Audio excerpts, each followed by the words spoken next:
Hello my dear students. আজি আমি এটা নতুন টপিক যেটো গ্ৰামাৰৰ পৰা হয় ম্যাথ সেন্টেন্স হেতু শিকিম। তোমালোকে সকলোৱে জানা পৰীক্ষাত ম্যাথ সেন্টেন্স আহে তিনিটা বা চাৰিটা দিয়া থাকে তাৰ মাজত আমি দুটা লিখিব লাগে 2 মাৰ্কস। ইয়াতে 2 মাৰ্কস হয় এক্সামত যে মানে যিকোনো এটা ফ্ৰেজেস বা ইডিয়মছ দিয়া থাকিব আৰু হেতু মানে সেন্টেন্সত এটু লিখিব লাগে অৰ্থ প্ৰকাশ হোৱা কই হে ফ্ৰেজেস বা ইডিয়মছক আমি লিখিব লাগিব। এতিয়া আমি ফ্ৰেজেস এন্ড ইডিয়মছ দি কেনেকৈ বাক্য বনাম এটু চাও। কিছুমান মই লিখিছো যেটো মানে যোৱা 2005-4 ৰ পৰা আৰম্ভ কৰি 2020 লৈকে যিমান বৰ ফ্ৰেজেস ইডিয়মছ আহিছে ইম্পৰ্টেন্ট আছে এবিলাক সব কালেক্ট কৰিছো আৰু এবিলাক তোমালোকক দিম আৰু মই আশা কৰিছো যে এবিলাকৰ পৰাই এই কোৱেশ্চন কমন পৰি যাব তোমতে এক্সামত আৰামসে হিট কৰিব পাৰিবা। গতিকে আমি আহো গিভ আৱে। গিভ আৱে মানে কি? গিভ আৱে মানে হৈছে বিতৰণ কৰা। ইয়াত কি লিখিলো আমি the principal gave away the prizes। অধ্যক্ষ মহোদয়ে পুৰস্কাৰ বিতৰণ কৰিছে। হৈ গল আমাৰ গিভ আৱে আহি গল। মানে প্ৰায় মই শুনো যে মানে খুব ভাল মাৰ্কস ক্যাৰি কৰিবৰ কাৰণে বা লেটাৰ মাৰ্কস পাবৰ কাৰণে 95 বা 99 পাবৰ কাৰণে এনসার শিট বহুত বেলেগ হ'ব লাগে, বহুত মানে বেলেগ কৈ লিখিব লাগে এনসার বিলাক। তেনেকুৱা একো নহয়, আমাৰ এনসাৰ আমি সদায় সিম্পল লিখিব লাগে, কাৰেক্ট লিখিব লাগে। সাপোজ ধৰিলো ইয়াত গিভ আৱে এটো আমাৰ এটো কৰাৰ আমাৰ কাম কি? আমি এটা বাক্য লিখিব লাগে যাতে এই যে গিভ আৱে ফ্ৰেজেছৰ অৰ্থটো যাতে এই বাক্যৰ জৰিয়তে আমি ফুটাই তুলিব পাৰো। এতিয়া ইয়াত বিতৰণ কৰা হয় the principal gave away the prizes। অধ্যক্ষ মহোদয় পুৰস্কাৰ বিতৰণ কৰিছে। বিতৰণ কৰাটো আহি গল আৰু ইয়াত এক্সট্ৰা কৰি লিখাৰ তো একো নাই। আমি কি এক্সট্ৰা কৰি লিখিম বা একদম দীঘল সেন্টেন্স লিখিম তেনেকুৱা নহয়। আমি সদায় সিম্পল লিখিব লাগে কিন্তু আমি কাৰেক্ট লিখিব লাগিব, টু দা পয়েন্ট লিখিব লাগিব। এতিয়া next question make out. Make out মানে কি? বুজা। I could not make out what he was saying। তেওঁ কি কৈ আছিল মই বুজা নাছিলো। এই যে বুজা আহি গল। Next deal in. Deal in মানে কি? ব্যৱসায় কৰা, বিজনেস কৰা। তাৰ মানে my father deals in rice. মোৰ দেউতাকে চাউলৰ ব্যৱসায় কৰে। এই যে ব্যৱসায় কৰা আহি গল। Question number 4 ABC. এবিসি মানে কি? প্ৰাথমিক জ্ঞান মানে বেসিক নলেজ যেটো। I don't know ABC of science। মই বিজ্ঞানৰ মোৰ বিজ্ঞানৰ প্ৰাথমিক জ্ঞান নাই বা মই বিজ্ঞানৰ প্ৰাথমিক জ্ঞান মই নাজানো। গতিকে এটো হ'ব ABC। I don't know ABC of science। Next run over। run over মানে কি? গছকা। The old man was run over by a bus। বুঢ়া মানুহজন বাছৰ দ্বাৰা গছকা খাইছে। তো গছকা কোৱা আহি গল। Next question number 6 put off। So I put verb আৰু তাৰ পিছত প্ৰিপজিশন এড হৈছে। তেতিয়া মই কৈছিলো ভাৰ্বৰ পিছত প্ৰিপজিশন যোগ হ'ব পাৰে, নাউনৰ পিছত প্ৰিপজিশন যোগ হৈ ফ্ৰেজেস এন্ড ইডিয়মছ হ'ব পাৰে বা প্ৰিপজিশন অকলেও মানে প্ৰিপজিশনাল ফ্ৰেজ হ'ব পাৰে। তো ইয়াত সব পুট শব্দৰে তিনিটা হৈছে, put off, put out, put on. Put off মানে কি? স্থগিত কৰা বা বন্ধ কৰা। The project has been put off for some time। প্ৰজেক্টটো কিছু সময়ৰ কাৰণে স্থগিত কৰা হৈছে। Put out। Put out মানে কি? নুমাই দিয়া। Put out the candle please। অনুগ্ৰহ কৰি ক্যান্ডেল ডাল বা মমবাতি ডাল নুমাই দিয়া। Next put on। Question number 8 পিন্ধা। Put on your new dress। তুমি তোমাৰ নতুন কাপোৰ পিন্ধা। এই যে পিন্ধা শব্দটো আহি গল, put on আহি গল, আমাৰ সেন্টেন্স হৈ গল, এটা সম্পূৰ্ণ বাক্য হৈ গল। এতিয়া বাক্যটো একদম বেলেগ লিখিব লাগে, স্ট্যান্ডাৰ্ড লিখিব লাগে তেনেকুৱা নহয়। আমি অকল এটা বস্তু ফোকাস কৰিব লাগে, আমি ইজি লিখিব লাগে, কাৰেক্ট লিখিব লাগে, ইজি টু আন্ডাৰস্ট্যান্ড, বুজিব পৰা বিধৰ, কিন্তু আমাৰ উপস্থাপন প্ৰেজেন্টেশনটো ভালকৈ লিখিব লাগিব। তেনেকৈ লেটাৰ্স পোৱা বা 95 99 পোৱা ষ্টুডেন্টে বহুত বেলেগ লিখে তেনেকুৱা নহয়। আমি সাধাৰণতে আমি সিম্পল লিখিব লাগে আৰু নিট এন্ড টাইডি হ'ব লাগে লিখাটো। তো আমাৰ put on your new dress। Question number 9 broken out বিয়পা। এতিয়া কোভিড-19 আমি তো জানোই করোনা ভাইরাস, সকলো ফালে করোনা করোনা হয় না নহয়?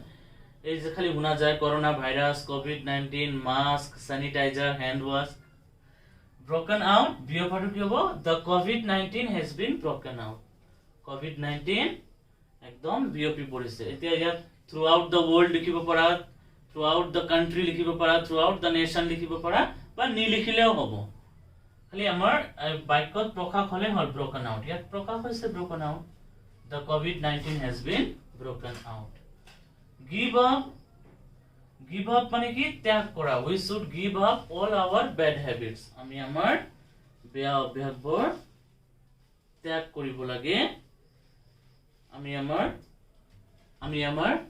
বেয়া অভ্যাসবোৰ ত্যাগ কৰিব লাগে সৰি ইয়াত এটো ব্ৰকেন নহয় নরমালি কিন্তু এটো ব্রোকেন নহয় ব্রেক আউট বুলি আহে তেতিয়া আমি এটো মানে কিবা ফর্মত লিখিব পাৰো এটো ব্ৰেক আউট হ'ব সৰি ব্ৰেক আউট মানে বিয়পা তো ইয়াত ব্ৰোকেন আউট হৈছে কাৰণ ইয়াত ভাৰ্ব ইন 3 ফৰ্মত গৈছে যেহেতু আমি এটো পাৰফেক্টত লিখিলো পাৰফেক্টত হলে ভাৰ্ব ইন 3 ফৰ্মত যায় ভাৰ্বৰ ফৰ্মটো বেলেগ হ'ব পাৰে অসুবিধা নাই যেনেকৈ ইয়াত গিভ আছে ইয়াত গেভ হৈছে যেহেতু আমি এটো পাস্ট টেন্সত কৈছো ইয়াত যেনেকৈ মেক আউট এ দিছে যেহেতু আমি ইয়াত কুড নট লিখিছো সাপোজ ইয়াত ধৰি লোৱা ইয়াত ডিল আছে স্টুডেন্টৰ কিন্তু এখিনিও মানে বহুত সাধাৰণ যিবিলাক লৰা ছোৱালী আছে ইহঁতৰ বুজাত বহুত কষ্ট হয় বা মনত কোৱেশ্চন আহিব পাৰে যে ইয়াত ডিল আছে ইয়াত ডিলস কেনেকৈ হল বা ইয়াত গিভ আছে ইয়াত গেভ কেনেকৈ হল এটা আমি পাস্ট ফৰ্মত লিখিছো যাৰ কাৰণে গেভ হৈছে আমি অতীত কালত লিখিলো আৰু ইয়াত এস হোৱাৰ কাৰণটো হৈছে my father is A third person singular number হয় না নহয়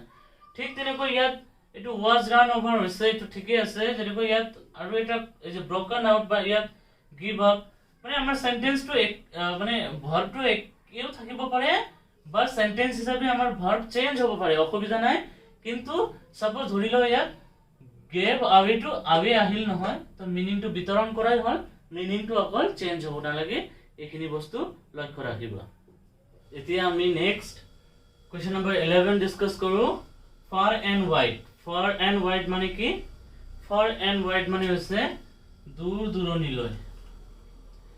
দূৰণিলৈ the news has spread far and wide বাতৰিটো দূৰ দূৰণিলৈ বিয়পি পৰিছিল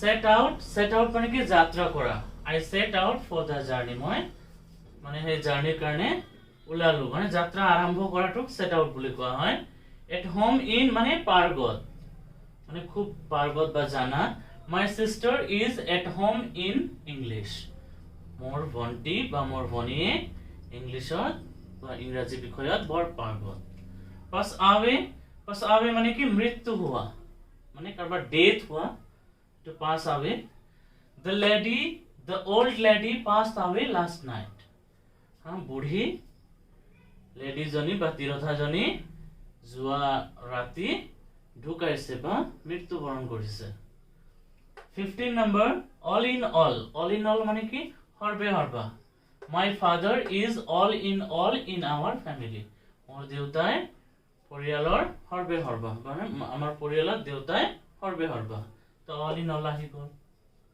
তে নেক্সট get rid of মানে কি হাত হৰা বা আমি এৰাই চলো নহয় কেতিয়াবা the thief is trying to get rid of the police মানে চোৰজনে পুলিচৰ পৰা হাত হৰাৰ চেষ্টা কৰি আছে call in মানে কি মাতি পঠিওৱা call in a doctor please অনুগ্ৰহ কৰি ডক্টৰক মাতা 18 number bolt from the blue মানে কি বিনা মেঘে বজ্ৰপাত বুলি কোন হয় আমি বহু সময়ত bolt from the blue the news of his father's death came to him as bolt from the blue মানে एक्चुअली ইবিলাক অসমীয়াৰ যেটো আমি কোন হয় যত ঠাসবা খণ্ডবাক্য কৰে আমি যেটো বাক্য ৰচনা কৰো ঠিক তেনেকৈ বিনা মেঘে বজ্ৰপাতটো আমি জানো আকাশত চাং পতা বা ডলাৰ বগৰী ঠিক তেনেকৈ ইংৰাজী bolt from the blue মানে বিনা মেঘে বজ্ৰপাত the news of his father's death came to him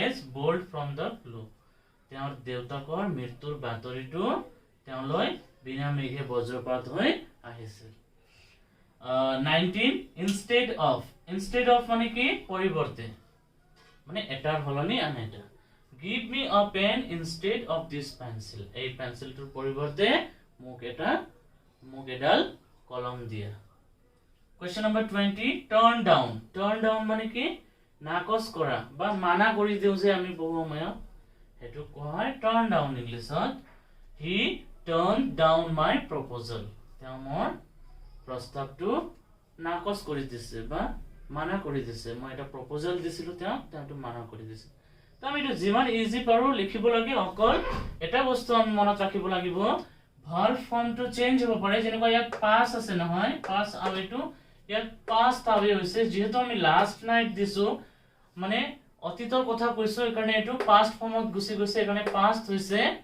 আৰু বাকি বিলাক অকল আমি ভাৰ্বটো অলপ চেঞ্জ কৰিব পাৰো বাকি ইয়াৰ অৰ্থটো আমি সেন্টেন্সৰ যোগেদি ফুটাই তুলিব লাগে শৰ্ট হলেও কোনো প্ৰবলেম নাই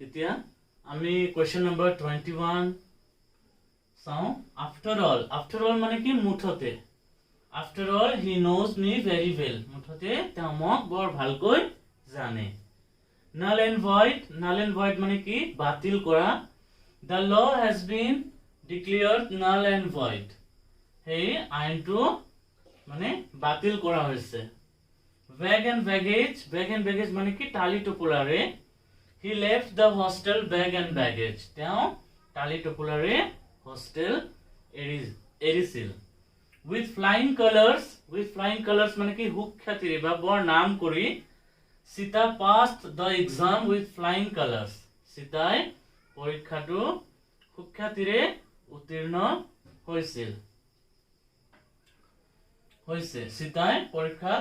সিতা হুক্ষাতিৰে পৰীক্ষাত উত্তীৰ্ণ হৈছে look for বিচাৰি বা খুজা বা বিচৰা my friend is looking for a job মোৰ বন্ধুৱে এটা চাকৰি বা জব বিচাৰি আছে look into মানে কি নিৰীক্ষণ বা চোৱা look into the picture ছবিখনলৈ চোৱা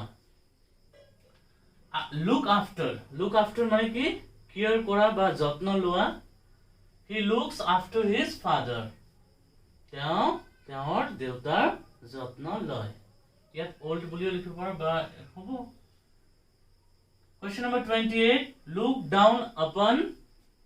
down upon মানে হৈছে ঘৃণা কৰা don't look down upon the poor দুখীয়া ঘৃণা কৰিব নালাগে by dint of মানে বলত কেনেকৈ বলত she got good marks by dint of her hard work তাইৰ পৰিশ্ৰমৰ বলত ভাল নম্বৰ পাইছে তো বলত আহি গ'ল আমাৰ by hook or by crook যিকোনো উপায় do the work by hook or by crook কামটো যিকোনো উপায় কৰিবই লাগিব এটো আমি by any means লিখিব পাৰো ইয়াত by any means মানে যিকোনো উপায় do the work by any means এটো আমি কৰিব পাৰো মনত ৰাখিবা এটো কৈ দিলো আকৌ একবাৰ by hook or by crook নাহি by any means বুলিও আহিব পাৰে তো এটো যিকোনো উপায় হয় এটা আমি লিখিব পাৰো do the work by any means যিকোনো উপায়েৰে কামটো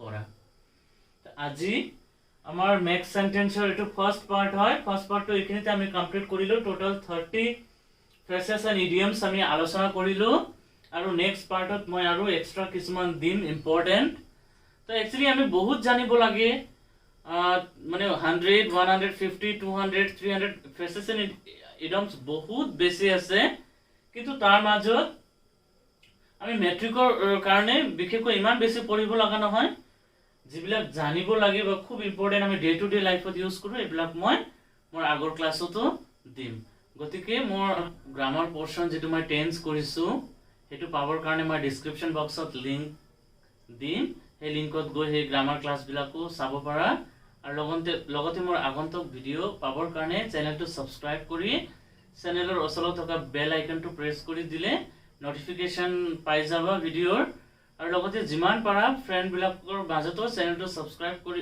শেয়াৰ কৰাৰ চেষ্টা কৰিবা আৰু মাজে মাজে লাইক আৰু কমেন্টও কৰিবা থ্যাংক ইউ সো মাচ